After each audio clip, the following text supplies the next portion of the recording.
Hi guys, Chapter 11, The Miracle. The next day was foggy. Everything on the farm was dripping wet. The grass looked like a magic carpet. The asparagus patch looked like a silver forest.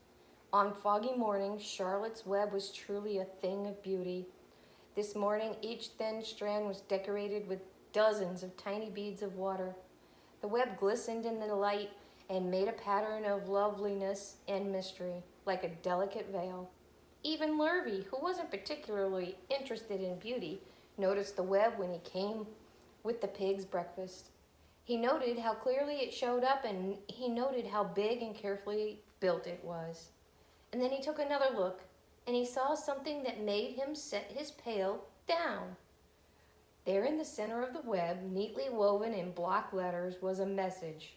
It said, "Some pig!" Exclamation point.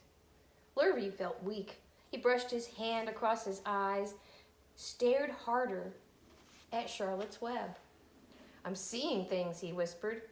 He dropped to his knees and uttered a short prayer. Then, forgetting all about Wilbur's breakfast, he walked back to the house and called Mr. Zuckerman. "I think you better come down to the pig pen," he said. "What's the trouble?" asked Mr. Zuckerman. "Anything wrong with the pig?" Not exactly," said Lurvy. "Come and see for yourself." The two men walked silently down to Wilbur's yard. Lurvy pointed to the spider's web. "Do you see what I see?" he asked. Zuckerman stared at the writing on the web. Then he murmured the words, "Some pig." Then he looked at Lurvy. Then they both began to tremble. Charlotte, sleepy after her night's excursions, smiled as she watched. Wilbur came and stood directly under the web. "Some pig," muttered Lurvy in a low voice. "Some pig," whispered Mr. Zuckerman. They stared and stared for a long time at Wilbur.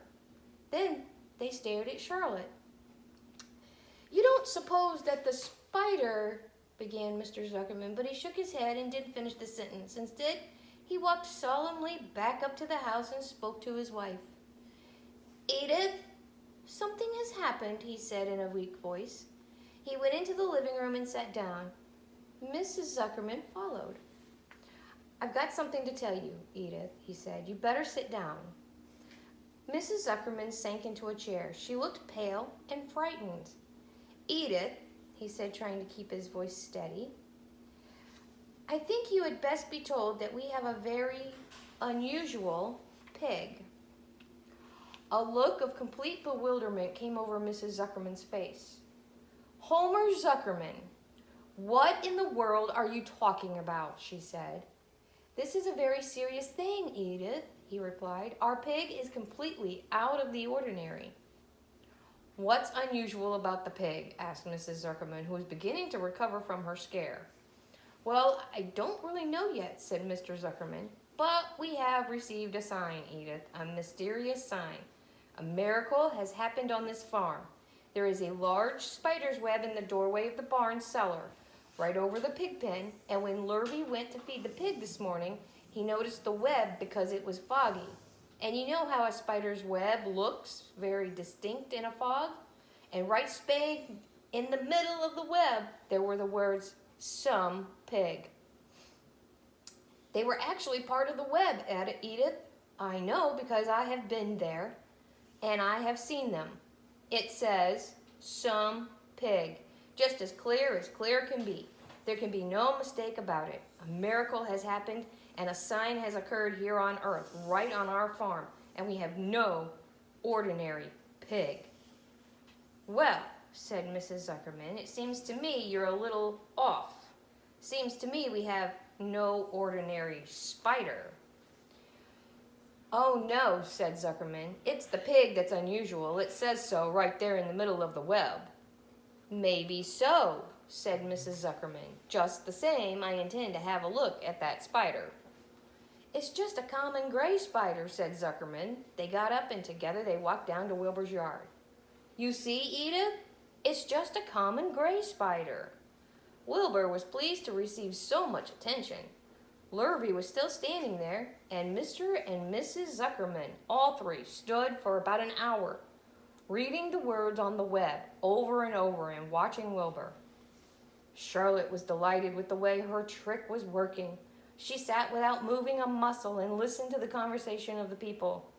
When a small fly blundered into the web, just beyond the word pig, Charlotte dropped quickly down, rolled the fly up, and carried it out of the way. After a while, the fog lifted. The web dried off, and the words didn't show up so plainly. The Zuckermans and Lurvy walked back to the house. Just before they left the pig pen, Mr. Zuckerman took one last look at Wilbur. "You know," he said in an important voice, "I've thought all along that pig of ours was an extra good one. He's a solid pig. That pig is as solid as they come." "You notice how solid he is around the shoulders, Lurvy?" Sure I do," said Lurvy. "I've always noticed that pig. He's quite a pig." "He's long and he's smooth," said Zuckerman. "That's right," said Lurvy. "He's as smooth as they come. He's some pig."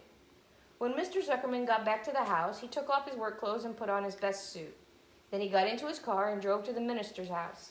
He stayed for an hour and explained to the minister that a miracle had happened on his farm. "So far," said Zuckerman, "only 4 people on earth know about this miracle. Myself, my wife Edith, my hired man Lurvy, and you. Don't tell anyone else," said the minister. "We don't know what it means yet, but perhaps, if I give thought to it, I can explain it in my sermon next Sunday. There can be no doubt that you have a most unusual pig. I intend to speak about it in my sermon and point out the fact that this community has been visited with a wondrous animal. By the way, does the pig have a name?" "Why, yes," said Mr. Zuckerman. "My little niece calls him Wilbur. She's a rather queer child, full of notions. She raised the pig on a bottle, and I bought him from her when he was a month old." He shook hands with the minister and left. Secrets are hard to keep. Long before Sunday came, the news spread all over the county. Everybody knew that a sign had appeared in a spider's web on the Zuckerman's place. Everybody knew that the Zuckermans had a wondrous pig. People came from miles around to look at Wilbur and to read the words on Charlotte's web. Look at that mess. The Zuckermans' driveway was full of cars and trucks from morning till night. Fords and Chevys and Buick Roadmasters and GMC pickups, Plymouths and Studebakers, Packards and DeSotos with Gyromatic transmissions, Oldsmobiles with rocket engines, Jeep station wagons, and Pontiacs. The news of the wondrous pig spread clear up into the hills. Farms came rattling down in buggies and buckboards to stand hour after hour at Wilbur's pen, admiring the miraculous animal.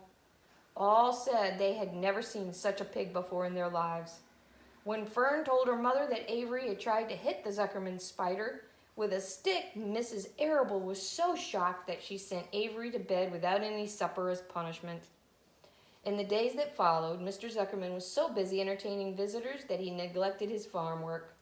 He wore his good clothes all the time now. Got right into him when he got up in the morning.